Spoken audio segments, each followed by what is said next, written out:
losing the ability to use a limb is life-changing. I've got the pressures of working, I've got the pressures of housing, I've got the pressures of family, which brings in kids and schooling and lots of stuff.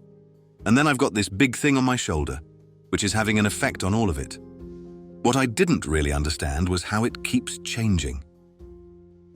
There is no blueprint for how you or your family cope with what you need to do and have to live your lives your way. But this can be hard because it's hard to talk about. It's not I, it's we. Because the effect on the family, arguably, was more difficult than it was on me. Researchers from Veterans and Families Research Institute, the VFI, and Blesma have investigated coping with loss of limb use with 80 veterans and their families to gain a deeper understanding of how individuals can be enabled to live adaptively with loss of limb use. The research found that uncertainty is the biggest challenge. The unpredictable nature of how you might feel or what you might be capable of on a given day can be difficult for the individual and their family. I'm dealing with the lack of use of limb, but actually it's a whole lot of other stuff. It's not directly linked to lack of use of limb, but it's all part of the whole issue. That's quite challenging at times. It's all down to the uncertainty that isn't seen. It's this uncertainty that causes problems and makes coping look different for everyone at different times. And the things that others don't see, like chronic pain or feelings of anxiety or changes in bowel and bladder movements, make it harder to cope and puts extra pressures on the family to support because they are unseen.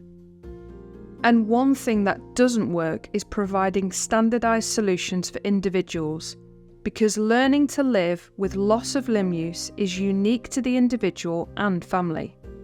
But what can help is being able to talk safely about their worries and help people work out their own solutions. But this uncertainty, especially future uncertainty and unknown changes, is really hard to talk about. This makes it tough to proactively plan and adapt to uncertainties.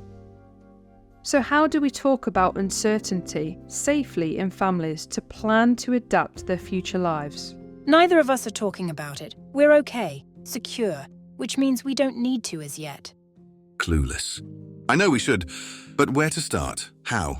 Finding the right time to have the conversation is crucial, as is making sure that everyone in the room understands the condition and what might happen in future.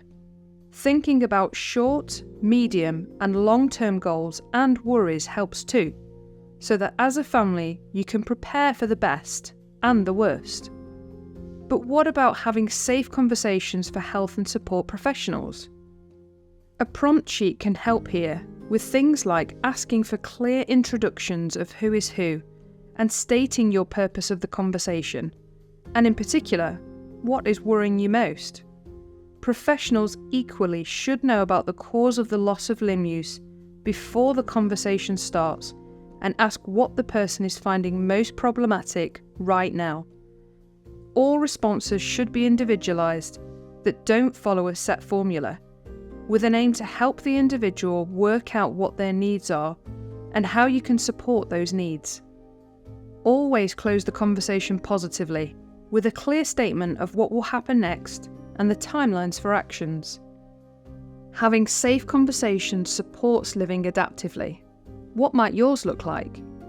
To plan your safe conversations and find out more, visit Blesma. For more on the research, visit the link on screen.